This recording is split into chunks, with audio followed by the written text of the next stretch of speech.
3 films, 3 chroniqueurs, ça pourrait être le titre de notre émission finalement. Marie-Noël Tranchant, Dominique Borne, Bernard Médioni, bonjour.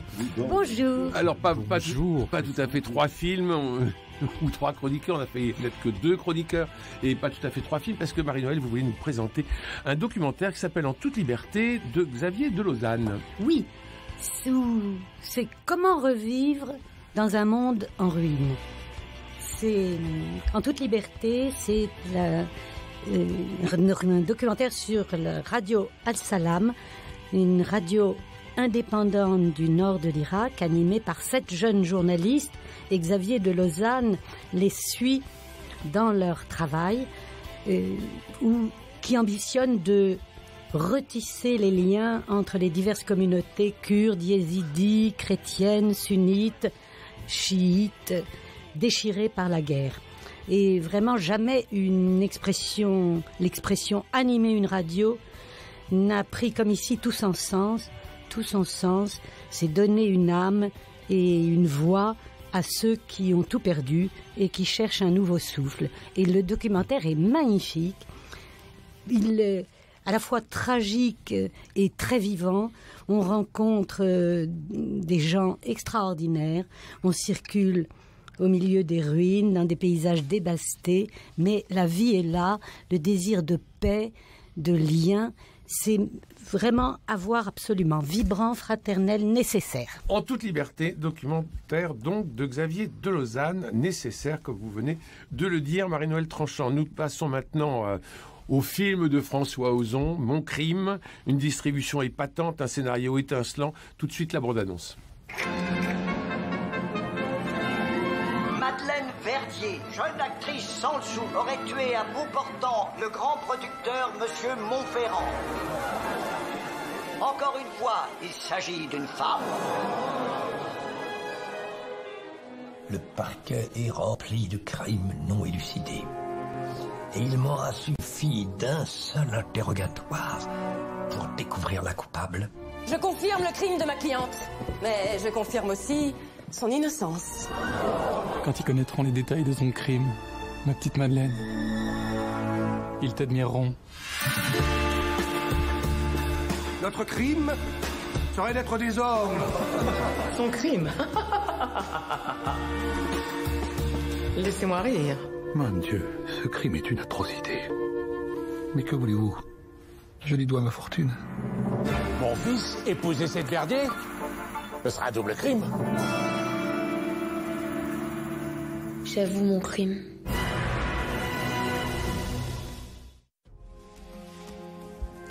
Alors c'était une pièce au départ de Verneuil, qui malheureusement est tombée aux oubliettes. C'était un très très grand auteur.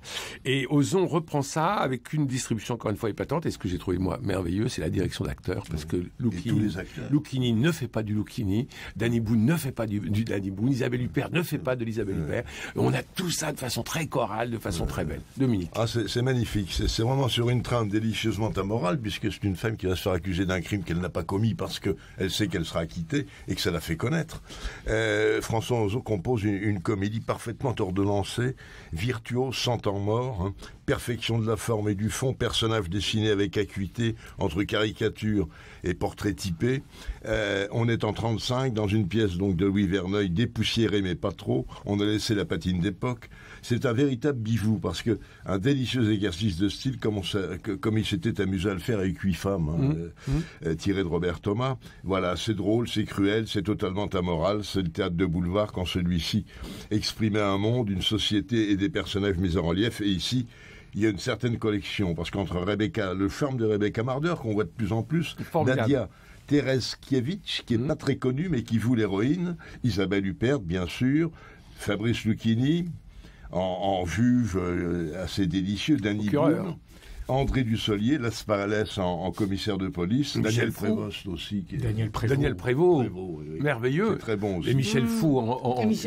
Michel Faux. Donc il y a une collection de comédiens, tout ça est parfaitement emboîté. Enfin, c'est vraiment c'est du beau travail.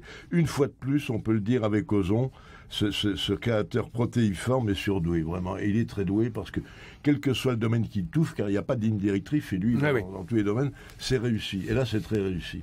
Bernard. Non, malheureusement, je ne partage pas l'enthousiasme de mon camarade. Et pourtant, j'aime le théâtre de boulevard. Et pourtant, j'ai beaucoup aimé 8 femmes.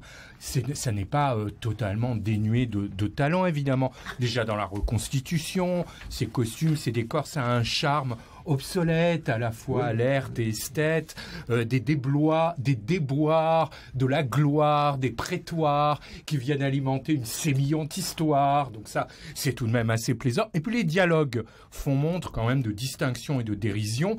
Mais malgré cette approche diserte et guillerette, le thème du meurtre se limite à un vil prétexte. Et puis, alors l'ensemble ne prend guère au sérieux son sujet, ce qui fait qu'à force, le spectateur, en tout cas en ce qui me concerne, on reste un petit peu sur le bas-côté. On écrit on s'inspire d'une pièce écrite dans les années 30. L'histoire se passe en 35. Lorsqu'on dit « j'ai fait une gaffe », on fait attention que ce ne soit pas totalement anachronique. Et je suis navré, j'ai fait une gaffe. C'est une réplique parfaitement anachronique en 35. Je ne partage pas votre enthousiasme sur les 2 actrices principales qui, au début du film, jouent parfaitement faux. Mais c'est fait exprès. Alors c'est ça, mais c'est ça qui est génial. Pas le cas quand on est théâtralisé, il fait du cinéma, et quand il veut faire du cinéma, il fait du théâtre. Sauf que les autres, c'est le mélange des 2 genres. Sauf que, mais d'accord, faire du mauvais au théâtre ce soir, pourquoi pas, mais sauf que les autres passent très bien. À aucun moment on dit tiens, il sonne mal. Mais si. Elle, les 2 premières scènes, je trouve qu'elles sonnent mal. François Roche qui joue le greffier. Qui joue le greffier, mais enfin, c'est du Daumier. Mais je trouve pas qu'il sonne faux. Je ne trouve pas qu'il sonne faux. Il ne parle pas faux. Et puis c'est sympathique, indéniablement, mais ça reste assez factice. Et quand même, la thématique féministe, une fois encore, est bien opportuniste. Et je dirais ici qu'on n'attache pas beaucoup d'attention au meurtre, mais plus aux frivolités. Savez-vous pourquoi, Christophe ? Je vous écoute. Parce que faute de crime, on range des perles. Oui. Marie-Noël. Alors là, moi, je suis d'un enthousiasme total parce que je trouve que c'est vraiment un sans faute. Oui. C'est d'un bout à l'autre, l'écriture, le tempo est parfaitement maîtrisé, le jeu sur le théâtre parfaitement revendiqué. Et le cinéma, dès qu'il y a un récit, une histoire, c'est traité en noir et blanc, en flashback comme des cinéma muet, naturellement, d'accord. Et les anachronismes volontaires, décalés, le féminisme, la thématique féministe dont parlait Bernard est heureusement contrebalancée par un poncif inattendu qui est que non, tous les hommes ne sont pas des violeurs et des mufles. La preuve par Danny Boone, qui est un homme absolument exquis et inattendu, et c'est extrêmement drôle. Oui, mais il apporte la preuve du contraire à la fin. Mais pas du tout, pas une regardez le titre du journal qui concerne le personnage de Danny Boone, qu'on va trouver adultère à la fin. Tout ça, justement, c'est des pirouettes. Mais justement, ce sont des pirouettes comme sur un divan. Et c'est... Non, c'est écrit, c'est savoureux, c'est spirituel, c'est élégant. Et on passe un moment délicieux. Frivolité, c'était un bon mot de Bernard, à juste titre. Mais quand une frivolité est parfaite, et elle fait du bien. C'est un sorbet. Oui. C'est un sorbet. Alors, nous passons à The Whale, la baleine, de Darren Aronofsky, avec Brendan Fraser, et on va pouvoir parler peut-être des Oscars, puisqu'il y a eu l'Oscar du meilleur comédien, et il y a de quoi. Bande-annonce.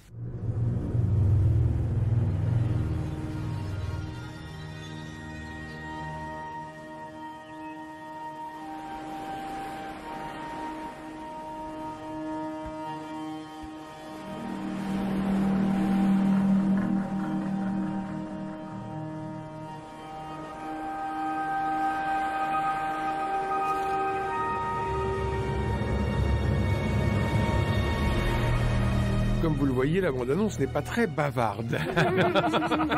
Bernard Médioni. Tout est dit. Écoutez, je suis mitigé, pas sur évidemment la composition de Brendan Fraser qu'on avait vu dans des films vraiment très grand public. La momie, le retour de la momie, il y a une vingtaine d'années. Les Looney Tunes passent à l'action.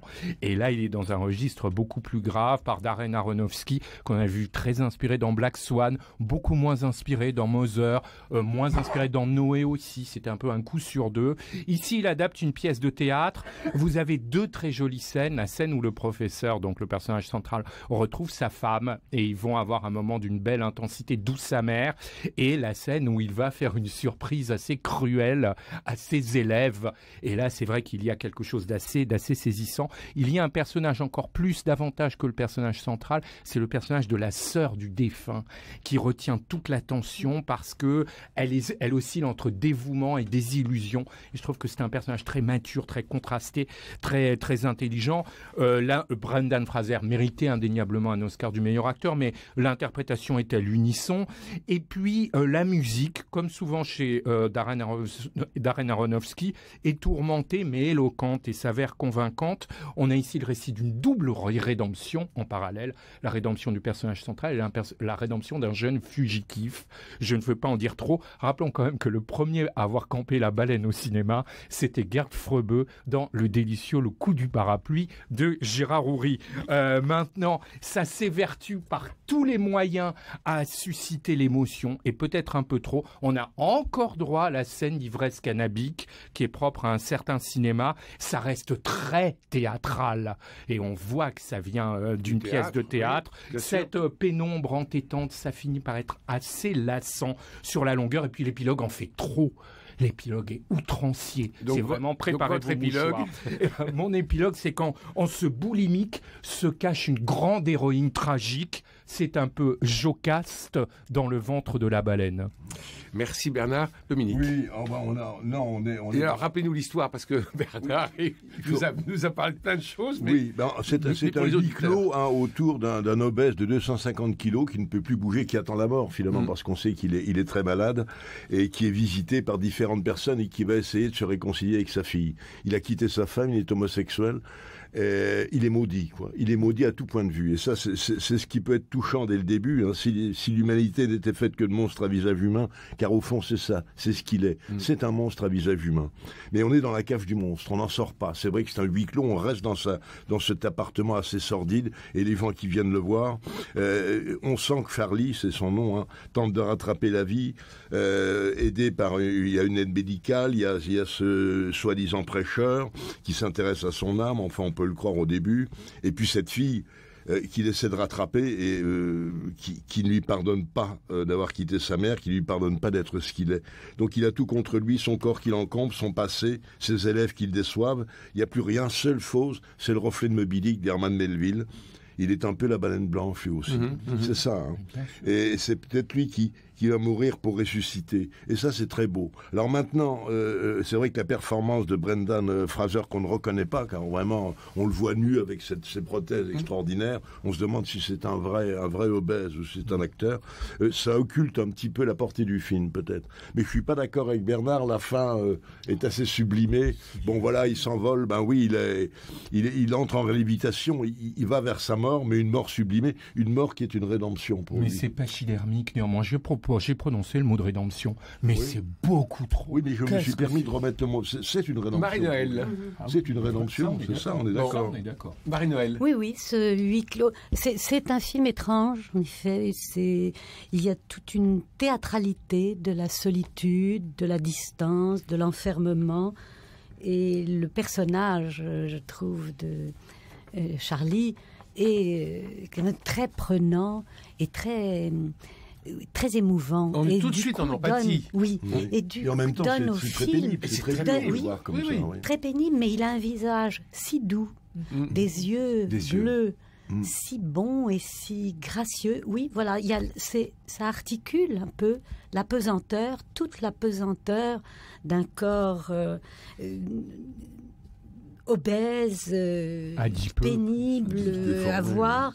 Et puis, la grâce Là, il y a une grâce, une légèreté qui est comme enfermée. Oui, bien sûr, une légèreté en lui qui s'exprime dans ses rapports avec avec la littérature, avec la religion. Il a des comptes à régler avec la religion, mais ce qu'il essaie de dire, il est plein de culpabilité, de sacrifice. Ces thèmes religieux, ces grands thèmes religieux ont été faussés par les hommes, notamment les prédicateurs. Là, il y a une charge contre les prédicateurs à l'américaine. Les sectes, hein. Oui, les sectes.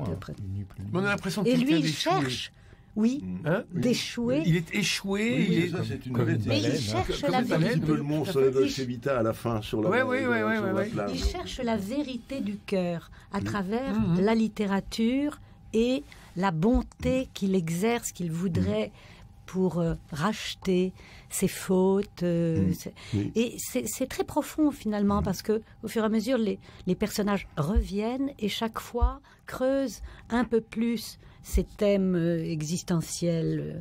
Et l'obésité est à la fois physique et métaphorique. C'est vraiment tous nos tous nos emprisonnements. Tous nos emprisonnements, et il cherche l'expression vraiment sincère et convaincante de soi-même, qui peut redresser et remettre dans l'axe ce que les hommes ont tordu et abîmé. Donc il essaie notamment de dire à sa fille rétive qu'il l'aime. Et allégresse.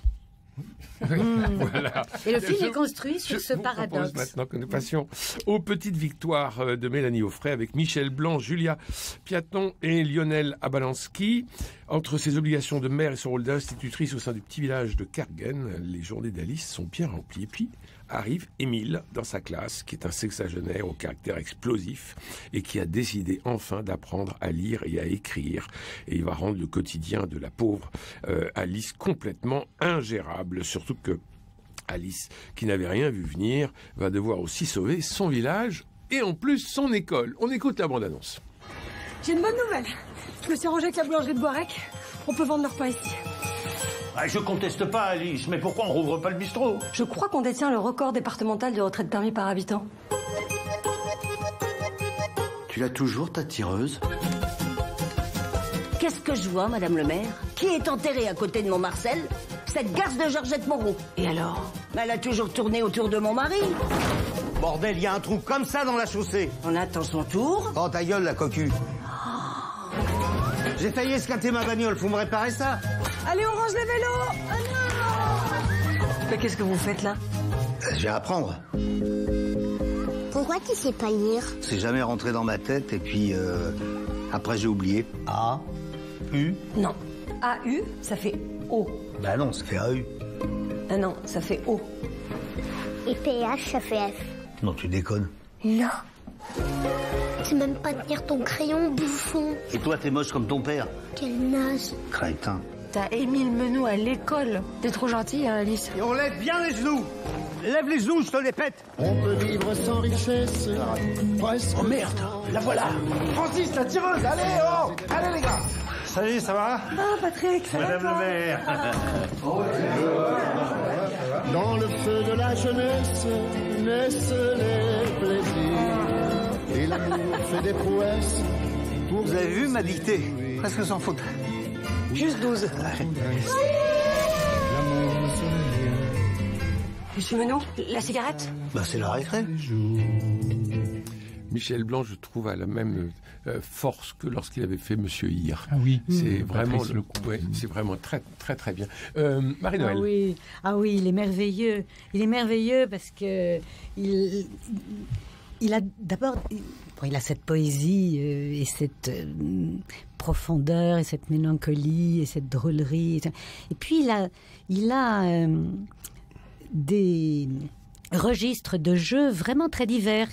On y croit aussi bien quand il quand il se comporte en gamin avec les enfants, là, comme on vient de l'entendre, il leur chipe des trucs, comme s'il avait leur âge. Et puis tout à coup, on le voit beaucoup plus responsable, pédagogue. Et donc il peut être tantôt insolent et grossier, tantôt extrêmement tendre et attentif. Enfin, il a une palette de jeux merveilleuse. Et puis alors, toute cette petite comédie qu'on pourrait appeler comédie prolétarienne, c'est dans la lignée de Full Monty britannique où on racontait l'histoire de chômeurs. Là, c'est ces espèces de comédies de la débrouille existentielle qui prennent les choses cassées, voire irréparables de la société. Là, c'est un petit village qui meurt, il n'y a plus de médecins, il n'y a plus de commerce, la boulangerie ferme, l'école va fermer, tout va mal, tout fout le camp. Mais comme c'est un tout petit village, tout le monde se connaît, tout le monde se serre les coudes, tout le monde s'entraide, rit ensemble. Il y a beaucoup de bienveillance. On se débrouille, on s'arrange avec tout ce qui ne va pas dans la vie. Et ça, jamais les bureaucrates et technocrates n'inventeront ce genre de solution. Et ça nous manque. Dominique. Tout un peu, moi je suis un petit peu moins enthousiaste, c'est un film très sympathique, qui a des qualités, mais tout est à l'image du titre, c'est-à-dire tout est petit, c'est un petit film, un petit budget, une petite histoire dans un petit village. Voilà, tout se résume à ça. Et on sent qu'au milieu de ce petit microcosme, la réalisatrice a essayé de mettre des fautes. Ouais. Il y a une mère, comme on en rêverait, vraiment dévouée, humaniste, qui veut ressusciter l'école. Oui, qui a du charme en tout cas. Oui. Et qui veut sauver aussi une boulangerie, qui va devenir un café clandestin. Il y a cet illettré qu'elle va remettre un petit peu à flot en le faisant entrer dans une classe. Bon, c'est Michel Blanc. C'est vraiment là, il est un peu la vedette du film. Hein. C'est sur la générosité et la tendresse d'une petite démonstration sans prétention, presque sans but, parce que la fin, on sent qu'elle a du mal à boucler la fin. Tout de même. Là, on sent que c'est un petit peu bâclé, mais c'est rattrapé par la chanson de Bourvil, qui est toujours émouvante, parce qu'on revoit Bourvil la chanter, et quand il est mort, je crois qu'on avait passé cette chanson qui me mettait les larmes aux yeux. Voilà. Et Michel Blanc est bien dans cette ligne-là, dans la ligne de Bourvil. Oui, tout à fait. Bernard. Alors je trouve que Marie-Noël a magnifiquement parlé de Michel Blanc. Il faut rappeler qu'il a eu un prix d'interprétation au Festival de Cannes pour tenue de soirée. Et c'est vrai qu'il a une palette gigantesque. On le voit ici maintenant. Je suis assez d'accord avec Dominique. C'est sympathique, mais sans plus. Ça ne va quand même pas très loin. Ce qui est agréable, c'est cette relation tissée entre cette femme institutrice, également mère du village, avec les enfants, et ce voisin au d'abord récalcitrant, et puis qui va s'humaniser. Alors cette relation a beaucoup de fraîcheur grâce à un traitement qui a du cran et qui est plaisant indéniablement. Vous avez aussi, on a dit, une interprétation qui marie l'authenticité à l'humanité. L'air de rien, c'est vrai que ça dit un certain nombre de choses sur ces villages en désertion, avec la fermeture des écoles, mais les problèmes scolaires, on les a vus mieux traités, par exemple dans le film de Bertrand Tavernier. Ça commence aujourd'hui. Oui, mais l'illettrisme, c'est rarement traité, et c'est un sujet on en parlait dans la cérémonie, mais sous un autre aspect. Mais vous avez raison, c'est vrai Marie-Noël, vous avez raison qu'on le voit rarement, mais sinon, c'est quand même très rarement drôle. Tout semble joué d'avance. Dès le début du film, aucune scène, à part peut-être le dénouement, ne réussit à tirer son épingle du jeu. Mais je suis d'accord avec Dominique, on a l'impression qu'elle a un petit peu de mal à finir. La liaison éphémère avec un monsieur, ça dure une scène et demie. Alors soit on le fait, soit on le fait pas. Mais là, sur le scénario, là, on a l'impression qu'ils ont bâclé ça. Pourquoi et alors, je suis d'accord avec Dominique. Quel plaisir de entendre cette chanson de Bourvil. Moi, je n'étais pas né quand il est décédé, mais c'est vrai que c'est l'une de ses plus belles avec le bal perdu. Je dirais que l'héroïne que l'on avait vue dans le discours, d'ailleurs, cette actrice, hésite entre une succession d'aléas ou une félicité pédagogique.